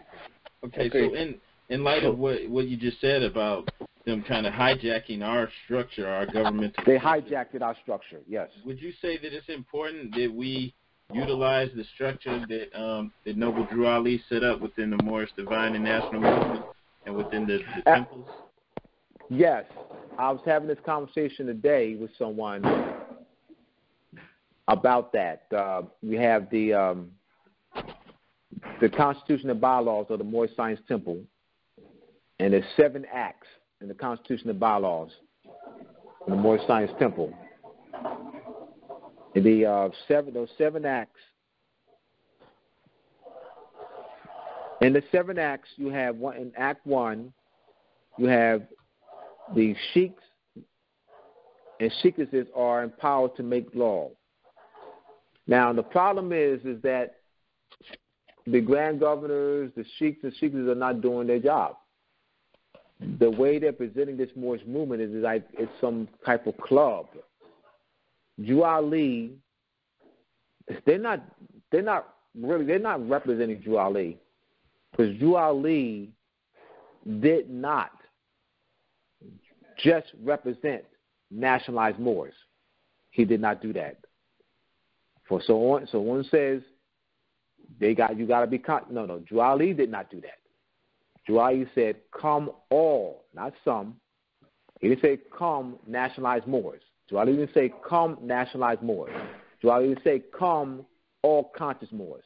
Drew Ali said, "Come all ye Asiatics, all ye Asiatics, or North America, and hear the truth about your nationality and birthright. You're not black, Negro, color, or Ethiopian. Come and link yourself back to the family nation." When he went to the Pan American Conference, he represented all our people. Drew Ali said in the divine warning that since the Constitution since 1776, the Constitution has not been changed. There's no need for the 14th and 15th Amendment for the salvation of my people and the citizens. He was addressing the issues for all our people, not just conscious and nationalized Moors. I'm saying that, family. Let me say this, bro. I am strong. I'm telling you, our brother called me about, this was last year, and he wanted to link up with me. He said, brother, I heard about you and Taj, and I wanted to link up with you, and I wanted to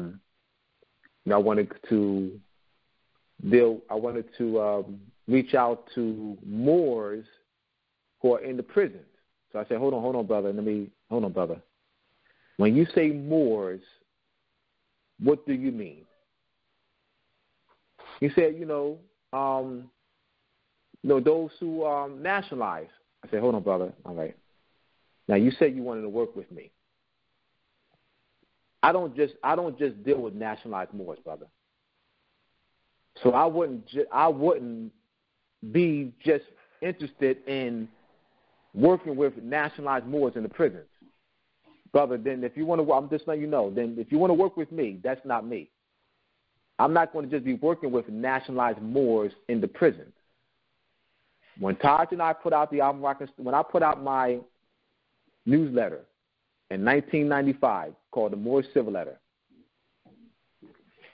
I had it was an 8.5 by 11 sheet of paper.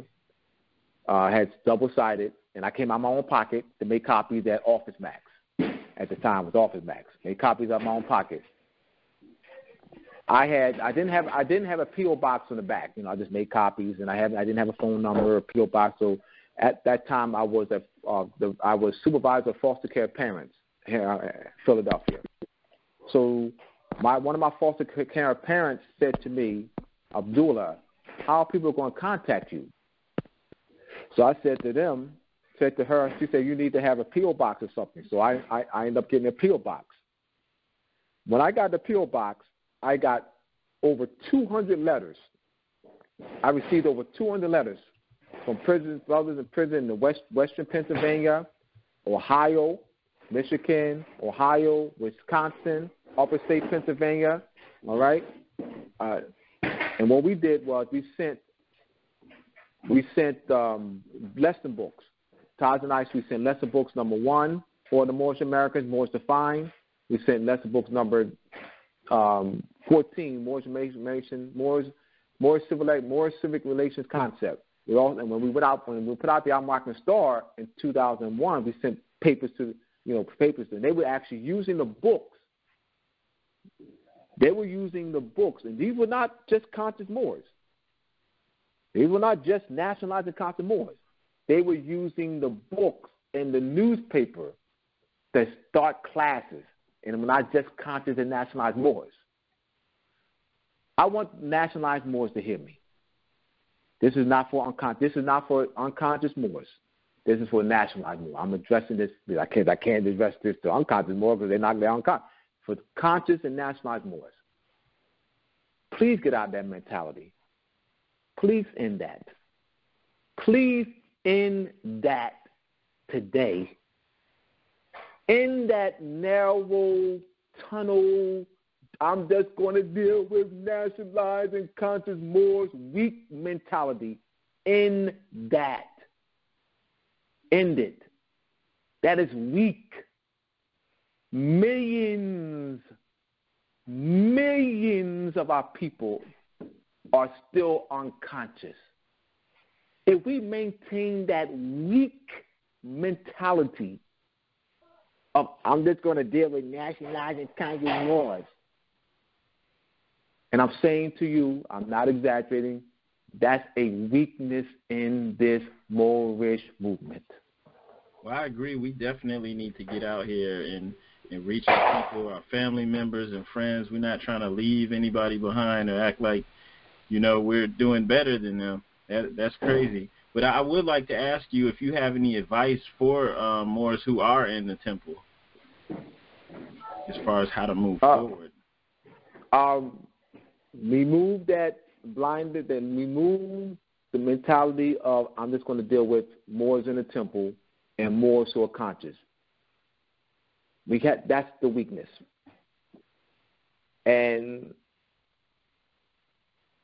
that would be my advice. Can I add this? In light of what you said earlier, when you said that for the most part, I'm generalizing what you said, but when you were saying that the Moors in the temple for the most part aren't carrying out what Noble Drew Ali set forth, what advice in light of that would you have for Moors that are currently in the temple, the people that are joining right now, and especially Moors that are coming in with with information and knowledge that have been studying this? All right. And in the divine warning, Drew Ali writes that it is a sin. He uses the word sin connotatively because sin is the Sumerian name for the moon.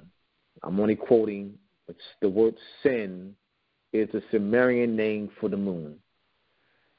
It is a sin for any group of people to violate the free constitution of a free national government and to claim the names and principles that delude to slavery. Now, in order for one not to violate the Constitution, they have to know the Constitution. I mean, that's simple. Simple. So that means they have to study constitutional law and civics. And so this mentality that Drew Ali did not teach civics, that's a clear indication right there. He said it's a sin. He's using the word sin connotatively for any group of people to violate the Constitution of a free national government and to claim the names and principles that allude to slavery. In 2003, I sent the Al-Moroccan Stars to a Grand Sheik at Mississippi. So I called him to see if he received the newspapers. He said he did. And he immediately did this that they all do. Most of them do. Most of them do this. This is their pet peeve. Drew Ali didn't teach that. He went on that with me. He went, well, Drew Ali didn't teach that. I mean, he didn't teach civics because we had civic lessons in the mosque. So I quoted Drew Ali, Divine Warning. I said, oh, yeah, brother, but are you aware that Drew Ali, in the Divine Warning, it reads, it is a sin for any group of people to violate the free constitution of free national government and claim the names and principles that allude to slavery? You know what his response was? You know what his response was? What was his response? Oh. That's his response. That's it? Oh. Yep. I kid you not. A Grand Sheik, Moorish Science Temple in Mississippi. That was his response. That's unfortunate to hear. All right. We're not talking about a member. We're talking about a Grand Sheik, whose name I won't say. Wow. Yep. You see the weakness? Yeah. So definitely there's a lot of work that needs to be done. Yeah, you also have this mentality, brother. Well, our people aren't Moors. Like going to the Moorish Science Temple makes our people Moors. No, our people Moors are bloodline. So this Moorish movement has been misrepresented, man. It's been misrepresented. This is the restoration of our birthright, of our Moorish government that's being run by the United States colonial power. Our birthright, inherited estate land that we were born in and we've been walking on all our lives. And the temples that's one place where we could begin teaching this information, in our own home schools or within the, because of the COINTELPRO, you're right. Because of COINTELPRO, counterintelligence, what you see in the temples is a result of counterintelligence that was infiltrated into the Moorish movement in the 1920s. That's counterintelligence. So if someone says to you, Lloyd, Drew Ali didn't teach that. Oh, you're pushing the policy of the COINTELPRO. You're pushing the policy of counterintelligence. You're not an agent, are you? Yeah. No, I'm just, you're not an agent, are you? You COINTELPRO. Who sent you? You know? Yeah, I hear you. All right. So I would like to ask you some more questions in alignment with the Moors and Masonry book. Okay, so within there, you spoke on this topic. Are European Shriners using the Moorish hereditary title as their own title of nobility? Yes. The European Shriners are using noble. They Europeans stole our title noble, which is a hereditary title of high birth. They use it as an officer of a shrine. Now, our brothers who are Shriners, they use it in the same fashion, but they are nobles. They're not nobles because they're officers of the shrine. They're nobles by blood. So I would not tell a brother. So I want to hear me out, brothers and sisters. If a Shriner who's a brother says he's a noble, he is a noble. So when you say no, he's not, you're wrong. Now, he's not a noble for the reasons he thinks he's a noble, but he's a noble. That brother who's a Shriner thinks he's a noble because he's an officer of the shrine. No, that's not why he's a noble, but he's still a noble. He doesn't know that that's his birthright title, her hereditary birth. He doesn't know that. So that's why you have to teach him that. But you can't say he's not a noble. You'd be wrong by saying that. Now, if a European is claiming to be noble, then you check the Europeans on that, because Europeans are not nobles. Europeans are not nobles. And aren't they stole our title. And all the brothers did was the ancient Egyptian Arabic order of the nobles of Mitzvah Shrine. That's the Shriners. That's the Prince Hall Shriners. The Prince Hall Shriners was established 20 years later, and they simply picked up on what the Europeans, as far as the misrepresentation. What the brothers did was got the misrepresentation of Masonry from the Europeans. It was Walter Fleming that placed the Moorish scimitar above the crescent and the star. What the brothers did was adopted that. Let me explain. Once again, I'm talking about positioning of it. Adopted the way that Walter Fleming structured it. It was Walter Fleming that structured it that way, not us, not the brothers. The brothers did not do that. The brothers did not place the Moorish scimitar above the crescent and the star. It was Walter Fleming did that. The brothers adopted that from Walter Fleming. And what does that It was the subjugation, all right, placing the Moorish scimitar above the crescent and the star is the suppressing of our moon, the moon calendar, and the Venetian calendar and Venetian cycle, and that knowledge, all right, tying to agriculture, and also the subjugation of the Moorish nation and matriarchal principles and the matriarchal system, the ancient matriarchal system and principles. That's what that means. Now you have the 5-pointed star representing is emblematic of the 584-day cycles of Venus. Every 584 days you have the Venus is between the Earth and the Sun. That's called Earth and Venus conjunction. It does that 5 times in 8 years, 8 Earth years.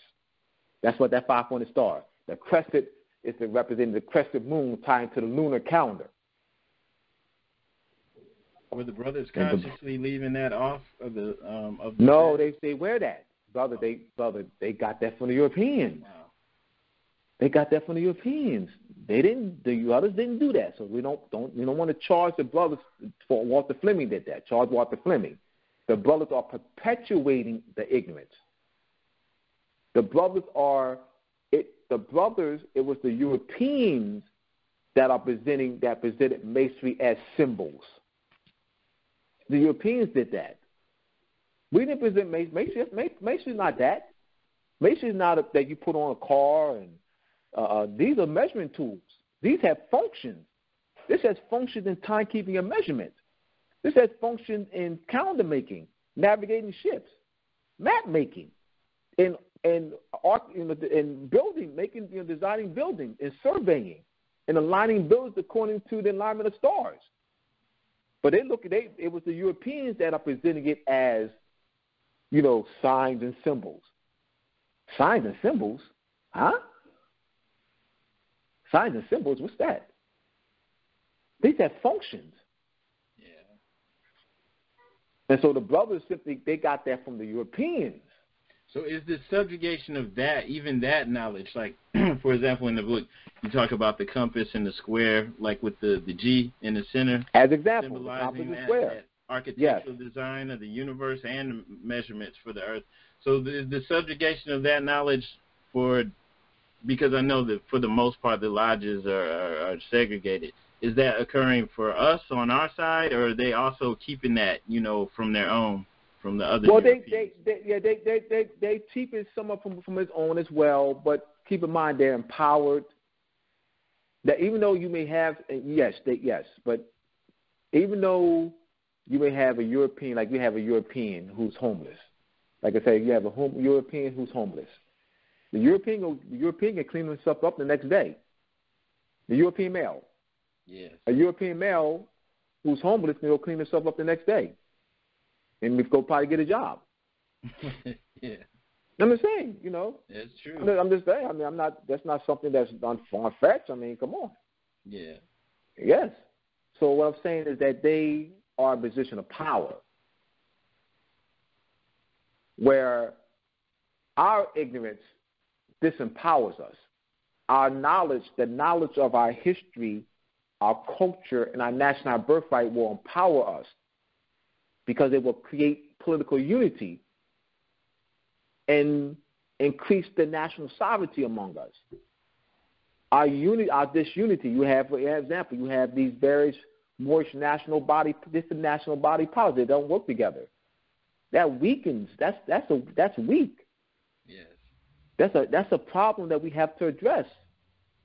These 25 different nationality cards, 25 different Moorish body names, 25 different Moorish body politic names, 25 different sets of paperwork. What does that represent? Disunity. If China saw that, they see disunity. If Nigeria saw that, they see disunity. If France saw that, they see disunity. Japan, Mexico, they would see disunity. I agree. Aren't Shriners taking the Shahada, like, for the most part, when they bear witness to Allah or confess Allah? Yes. Well, the Shriners' greeting, the official Shriners' greeting, is Assalamu Alaikum. So if you saw the European Shriner, you say Assalamu Alaikum, when they look at you like you're crazy, you say, hold on, brother, hold on. I said Assalamu Alaikum. Mm-hmm. Huh? You're a Shriner, right? Yeah, I am. Well, here you go. Let me go online. Go online. The Shriner's Manual. I'm online. The Shriner's official greeting. Assalamu Alaikum. Now, I just said that to you. Yes. Now, you never read the manual? Shriner's Manual. A Shriner's official greeting. Assalamu Alaikum. I just read that to you. I just said that to you. And you looked at me like I was crazy. That's how I'm just saying. I mean, yeah. That's their official greeting. Uh-huh. Assalamu Alaikum is the official greeting. You go right to the George Washington National Memorial Museum in the Shriners Room. They'll have that there. That's also in their manual. They'll even have the crescent ring on there, have Assalamu Alaikum on there, written in Arabic. Arabic script. They'll even written and also translated in English. Assalamu Alaikum. When the Shriners, they had the parade, they wear the turban. You have some Shriners, they had the whole Moorish garb, with the shoes and with the curled. They'll have the jalaba and everything, turban wrapped with the fez, wrapped within the turban. Oh yeah, as well as the grottos. The grottos too. The ancient mystic order of the Veil Prophet chanted around, same thing. and they use Moorish names for the names of the temple. Wow. Yeah, I've seen. A lot of people see. This is not. I'm just saying to you. A lot of people are not aware of this. This is why I'm bringing this out. A lot of people are not aware of this. This is like to me, it's commonplace. I've been studying this for years, but this is not some commonplace knowledge. I'm just not. No. I may talk about it commonplace because I've been doing it for a while, but trust me, this is not commonplace knowledge. Like you said, you seen Moors and not Moors. You've seen people who are Masons or Shriners and they don't even know this. Exactly, our brothers. They don't see because they're not making the connection to themselves. They're looking at the lodge. That's the name of their temple. Yeah, Wawa, which is one of the names. Wawa is a name, name of a shrine temple. Medina, Mecca, Islam, Ilbay.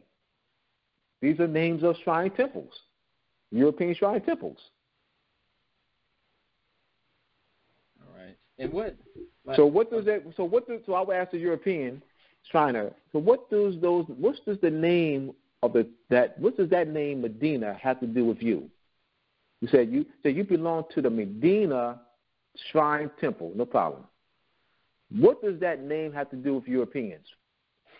What does the Fez? Are you so you see the picture? What does the Moorish Fez have to do with Europeans?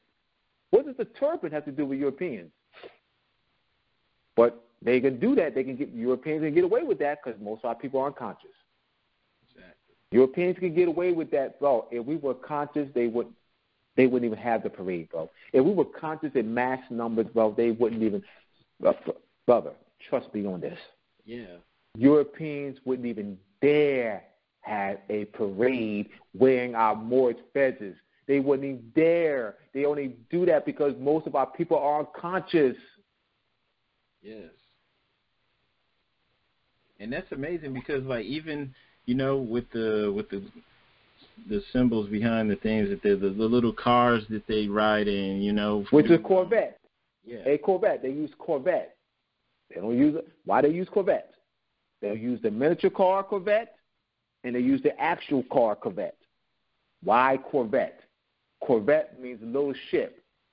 It's a speedboat that we use to ride along, sail along the ships, and climb along the ship. That's why. What they do is they reenact their history.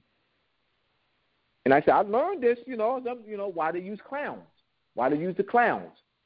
I didn't even know why they used the clowns back in 2013 when I went to the Indianapolis Shriners Parade.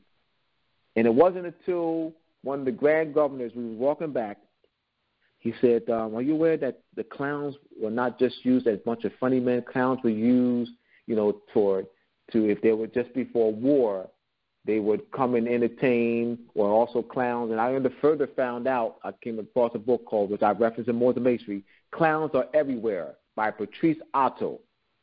And she chronicles how the clowns were used as advisors. They would even accompany emperors and kings on various missions, diplomatic missions, and used as advisors. So, the clowns are symbolic of diplomacy, of the diplomatic relations. I said, all right, diplomatic relations between Morocco and the European power. I said, that's why the clowns are used. So I was beginning to. And I didn't even know Corvettes until someone had texted me. I was streaming the parade, and one of the sisters who had seen it, she had looked up the word Corvette. She said, Abdullah, Corvette means little ship. I said, oh man, there you go. So I learned a few things, during that weekend when I was out in Indianapolis. Mm-hmm. And I came back. When I got back, I put it right in my book. That was 2013. Yeah, and that's amazing that it's all being, like you said, reenacted right in front of our face. It's like, okay, we can't put this in the history books, but they're reenacting it. And they're reenacting it. I put that. I explained the history. I tied the history to the parade. I put the parade in the context of history. And nowhere is this in any book, other than mine. I put the parade in the context of history. So I gave it meaning. It's not just a mere parade of entertainment. I gave it meaning. Wow. Yeah, and I mean, we don't realize how much of a big deal we are. I mean, like, they still reenact, different things concerning the Moors from history all over the world, especially in Europe, places like Denmark. I mean, just with the whole Saint Nick festival where they paint their faces up like Moors and they, go throughout the towns and, in a parade. And, our people have no idea that these things are taking place, and no, they don't. They don't. Yeah, and that's crazy. They don't. And there was something else, too, from the Masonic compass that jumped out to me.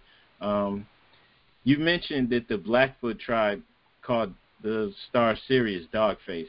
Now, can you touch on Sirius and the dog star or the dog goddess connection that's being found worldwide, not just in Egypt, and how, all of these different civilizations, make that connection between Sirius and the... Right. I just looked up the St. Nick's Festival. So look that up, y'all, St. Nick's Festival. I just looked that up. That's what I was doing as you... All right, yes, the Sirius... Well, July 4th, let's go back to the colors red, white, and blue as I talked about at the onset of the interview and why I decided on the title. I said it back in 2003. I brought that one of my distributors for the Al Moroccan Star was at Buffalo. And this is our last conversation that I haven't spoken to him since. And he was the one that let me know that the colors red, white, and blue are Egyptian colors and that July 4th is an Egyptian New Year. I had never heard that before, and I couldn't even find information to confirm it. And it wasn't until 2009-10 was when I began to, find information to confirm that. So the colors red, white, and blue are the colors of Sirius the dog star. It flickers as red, white, and blue. We're also looking at the Upper Egypt, what they call Upper Egypt, which is the head jet. The head jet of Upper Egypt is white. That's the white crown. You had the Lower Egypt, the Deshret, the head jet, Hedjet, head jet, the white crown of Upper Egypt. The Deshret, Deshret, that's the red crown of Lower Egypt. Then you have the Khepra, Khepra, Khepra, that's the war crown, that's blue. That's the blue crown, red, white, and blue. So those colors do not belong to the Europeans. Red, white, blue. So you're looking at the white crown, and the Juali said white means purity, purity means God, God means rule of the land. So that white title ties to the upper crown of Upper Egypt. That's what that ties to. The white crown of Upper Egypt is the white crown. So we are white. Not complexion. It doesn't relate to complexion. It never did. The Europeans indoctrinated us into falsely believing that because they're suppressing the connection to the head jet, the white crown of Upper Egypt. That's what they're suppressing. So they want us to continue to falsely think through social engineering that white relates to them because of complexion. Look at him. Look, he's white. Donald Trump is a white man. Why you call Donald Trump a white man? If you would ask anybody that, if you would ask anyone that, Europeans and Asiatics, Chinese, whatever, if you ask anyone that, they would look at you like you were crazy. Why do you call Donald Trump a white man? What do you mean? What do you mean? Isn't it obvious? Yeah. See? See? Yeah. How did that response come about? Through European social engineering. So millions of people will give the same response. What do you mean? What do you mean? Isn't it obvious? Social engineering. They're suppressing the white crown of Upper Egypt connection. And that's what you already got that from. White means purity. Purity means God. God means rule of the land. So he's tying the white and purity and the white and sovereignty. Because that's what it relates to. The white crown of Upper Egypt, the headjet. Having nothing to do with complexion. It never did. That's a suppressing. The Europeans are lying and claiming our title. They give us a false, a connotative, distorted, birthright-stealing meaning so they can claim it for themselves. So it's not a coincidence that, we have the 4th of July. This is, the Egyptian New Year. And there's a series. That's the helical right. Yes. White and blue. You have people like Manly P. Hall, who, for the most part, he wrote a lot of books on Masonry, and one of his books was The Secret Destiny of America. So they're making a connection with this being the Egypt of the West. And this yes, and they go into the astronomy of it. Now, that information, I talk about that in Masonic Compass Square and the connection of measurement and timekeeping. You go to mooresofmasonry.org. This is the title, Chapter 5, The Astronomical Origin and Meaning of the 4th of July Independence Day Celebration and its connections to the Egyptian calendar and the helical rising of Sirius and the blazing star. All right, you have here, Sirius was both the most important star of ancient Egypt astronomy and one of the decans star groups into which the night sky was divided, which each group appearing for 10 days annually. The helical rising, the first night that Sirius is seen just before dawn, was noticed every year during July. Early Egyptians used this to mark the start of the new year, the opening of the year.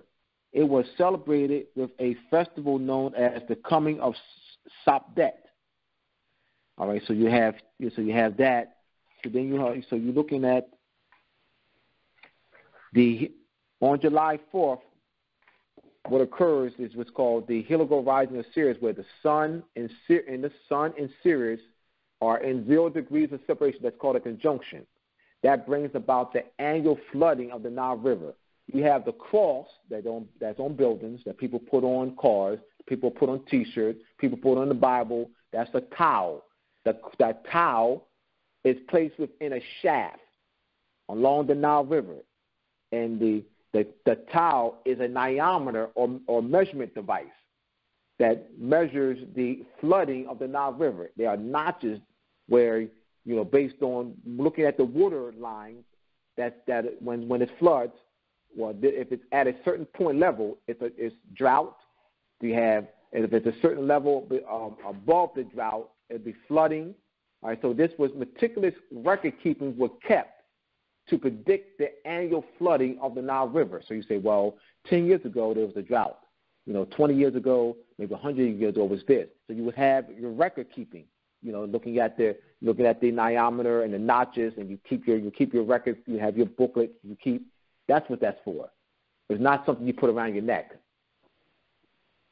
You put on a building. It has functions. This is what I'm saying. These are not signs. These are not symbols. Yes. They're measurement tools. Yeah. But people definitely aren't learning the actual practical use that it has. No, absolutely not. Absolutely not. And it's the Europeans that did that. The Europeans are presenting masonry, misrepresenting masonry as signs and symbols. Masonry is not signs and symbols. Masonry is not a beautiful system of morality illustrated through signs and symbols. Illustrated the system of allegory, illustrated through signs and symbols. No, that's not masonry. That is not the definition of masonry. Masonry is the application of the ancient knowledge of the Moabite, ancient astronomical, geometrical, spherical, trigonometrical knowledge of the Moabite, Canaanites, the Hittites, that deals with measuring, charting the stars, measuring, the distance of the earth, charting the winter solstice and summer solstice, marking the 4 seasons, determining when to plant and when to harvest, calculating the heliacal rising of Venus for the onset of rain, calculating the heliacal rising of Sirius. That's Masonry. Not a bunch of signs and symbols. They're not signs and symbols. Those are measurement tools. It's being misrepresented. Masonry being misrepresented as merely signs and symbols. And we got to get out of the signs and symbols. We have to get out of the signs and symbols and get into the math and astronomy of it, the function of it. The 5-pointed star, as I said before, the 5-pointed star that's on a lot of flags. The 5-pointed star is emblematic. The 5-pointed star is formed in the sky. The origin of the 5-pointed star is not the Moorish flag. If I say, what's the origin of the 5-pointed star? You say the Moorish flag, you're wrong. It's not the Moorish flag. You said a coin, that's not the origin. The origin of the 5-pointed star is in the sky. That represents 584 days cycles of Venus. There's 263 days where Venus is the morning star. 50 days where Venus can't be seen, invisible, can't be seen, as away from the star, away from the sun. 263 days where Venus is the evening star. 8 days where Venus can't be seen in near the sun. That is 584 days. As I said before, every 584 days, Venus is between the Earth and the sun. That's called a Venus-Earth conjunction. Then it moves, so you have one point, another point. Then it's forming that 5-pointed star in the sky. That's the origin of it. That is the epistemology, how one knows knowledge. Laws of nature, our epistemology is the laws of nature and nature's God. The Neteru is our epistemology. Nature is our epistemology. Yes. Wow. And once you move away from our epistemology, once you move from the laws of nature, nature's God, that's in the Declaration of Independence, as we taught the Europeans, once you move from that, you've moved away from the culture. Once you accept the culture as being signs and symbols, you lost the culture. The culture's lost in the society. Once you think it's just signs and symbols. So the key, what I'm doing with this book is restoring the epistemology, restoring the knowledge of Masonry. And I'm looking to use this strategically to network with Masons in the stars to end the order. Yes. I'm using it as a bridge.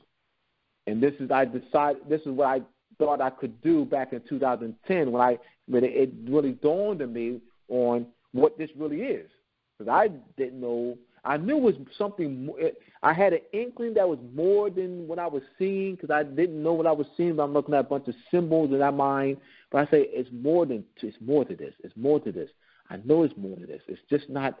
And I'm trying to figure out what it really means, and I really couldn't.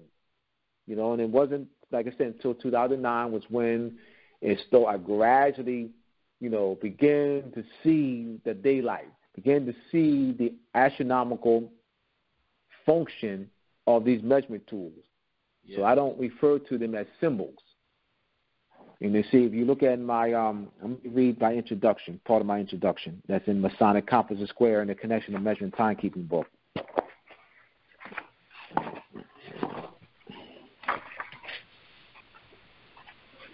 Here we go. Everybody make sure you go to mooresandmasonry.org. The introduction, the compass and square geometry, and the phrase laws of nature and nature's God written in the Declaration in the book is to present Masonry in its proper geometrical, astronomical, and mind development perspective. The general public is not aware that the quote-unquote symbols used in Masonry are in fact measurement devices used for surveying land, charting the summer and winter solstices, charting the alignment of Orion, Taurus, and Pleiades, and measuring and charting the annual flooding of the Nile River, which is caused by the heliacal rising of Sirius on July 4th, marking the Egyptian New Year. In Masonic lodges, Sirius, the brightest star in the sky, is known as the burning star. In his book, Morals and Dogma, Albert Pike discusses the significance of Sirius. Ancient astronomers saw all the great symbols of masonry in the stars.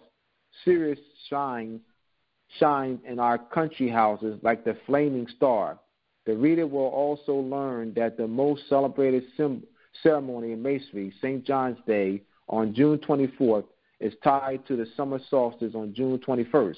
On June 21st, in the northern hemisphere, the sun is at his highest point of elevation and its furthest northern point position from the horizon, at which time the sun stops his apparent motion. The etymology of solstice is sol, Latin for sun, and stis, Latin for stand. The sun's apparent motion stops for three days, June 21st, June 22nd, and June 23rd. On June 24th, the sun begins his apparent suddenly motion. During the St. John's Day celebration, the Masons lay the cornerstone or keystone in the northeast. The northeast is the apparent rise of the sun on June 21st, marking the summer solstice. Further, the reader will learn that the tilted cross used by the Knights Templar is positioned at a 23.5-degree angle and represents the precession of the equinoxes. The public has been given a distorted view of masonry and thereby are afraid of the symbols. The people have been told that masonry is the worship of the devil, Satan, and Lucifer. This astronomical approach to teaching masonry will raise the mental frequency of humanity and inspire the people to have a greater respect and appreciation for nature and womanhood. That's part of the introduction. Wow. So I'm really glad you came on here. I love your books. It's needed. I think it's time to get this information out, and you do a great job telling all of the stuff that's been left out. I mean, that's like the most important thing. You know, it's crazy that we could learn history and not learn about the people who basically gave European civilization, you know, or who taught them to read and write and all of these things. And that, you know, meanwhile, while they're telling us that we were being enslaved and, you know, while everything is being taught from a European perspective, they're leaving out the fact that their own people were being enslaved, that they couldn't travel the seas without getting taxed. All of this is being left out. You did a great job with your books. I want to commend you on that. One of the things that you said in there is the European colonizers covering up all the archaeological evidence of our temples, our pyramids, and meanwhile promoting the idea that we were just nomadic people that lived in huts and teepees. You pretty much blew that out the water. I think it's necessary for everyone to get this book. I just have one more question for you. Right, before you ask that question, let me clarify a point. Now you had mentioned things are taught from a European perspective, and I've been analyzing that for quite some time. European perspective and what is meant by that. Well, the European perspective would be my book, Morals and Masonry. I mean, that would be it would be a lie then. If they're not talking about what's in Morals and Masonry, then it's a lie. Yes. So the European perspective would be what's in my book, Morals and Masonry. European perspective would be, this is my view. This would be a proper view on what we should see what European perspective is.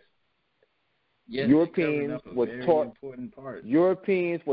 by the Moors. Europeans were brought out of the Dark Ages by the Moors. Well, that would be a European perspective. Definitely. So what we're saying European perspective is really a lie. That's a lie. So what we're calling European perspective is really a lie. A lie. Exactly. Because they're not teaching that we brought them out of the Dark Ages. Meaning that if Europeans taught that they do in the schools, that it was Europeans that brought Europeans out of the Dark Ages. Is that European perspective, or is that a lie? It's definitely a lie. All right. The European perspective would be the truth. Moors brought Europeans out of the Dark Ages. That would be the truth. That would be, so either it's a lie or it's the truth. That's all. That's something to think about, y'all. That's all. Something to think about when you say European perspective. What do we mean when we say European perspective? That's all. There's something to examine. What do we mean when we say European perspective? That's all. I just wanted to address that. Yeah. So I was referring to the lie or the cover up. The lie and the cover up. A very important part.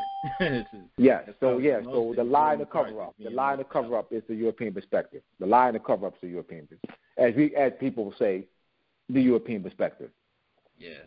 But definitely. All right. And I want to thank you for coming on. I just have one more question. I say, ideally, how do you see your book being used to create social and political change in the Moorish or African American communities? All right. As I said earlier, is that I'm networking and connecting with Masons and Eastern Stars, so in the order. Sonetta asked me that same question, the Sonetta TV, back in 2013. And what I said to him is this. Because Masons and Eastern Stars are part of a network, a nationwide, a worldwide network that's been in place for 100-plus years, it will be easier for me to reach out to them in a network format, as they're already organized and they already have part of a network. So I see, as I thought in 2010, a way in which I can bridge the gap, a way in which I can connect with them through books like my book here and also my paper called The Masonic Gate that I put out in 2013 that I will be reissuing within the next couple of months. My paper called Masonic Gate was known. It was a lot of Masons and Stars that called me. It was popular. The only reason I put it aside was to finish up Moors and Masonry. That's the only reason because I didn't have the help. I didn't have someone that could take over the paper. I was, putting Moors and Masonry to the side to work on the paper. I put out 3 issues in a 1.5 year period. I was putting Moors. I said, hold on, I gotta get this book done. I spent all these years working on this. I invested too much finance and time into the book, and other people had supported me, financially. So I got to get this book done. Because people were asking me, when the book's coming out, when the book coming out. I was trying to get more, so I couldn't do both. I needed someone, and I didn't have someone that could actually take over the newspaper, take over, the marketing, the distribution, and so forth. I didn't have that. I did all by myself. As far as I had distributors, but I had to send the papers to distributors. I had to do the mailing. I had to get distributors. I had to mail the paper to the distributors. If I just needed someone to take over that from me, but I didn't. But I'm going to reissue it, and that's a beautiful thing. Yeah. Now that I have Moors and Masonry out in this book out, and I have another one coming out shortly after, it'll be a lot more pressure off me. Definitely. And you're talking about the Masonic Gate newspaper, right? The Masonic Gate newspaper. I actually added to the header. The original header just had the Masonic compass, the square, the G in the middle, and above an arc.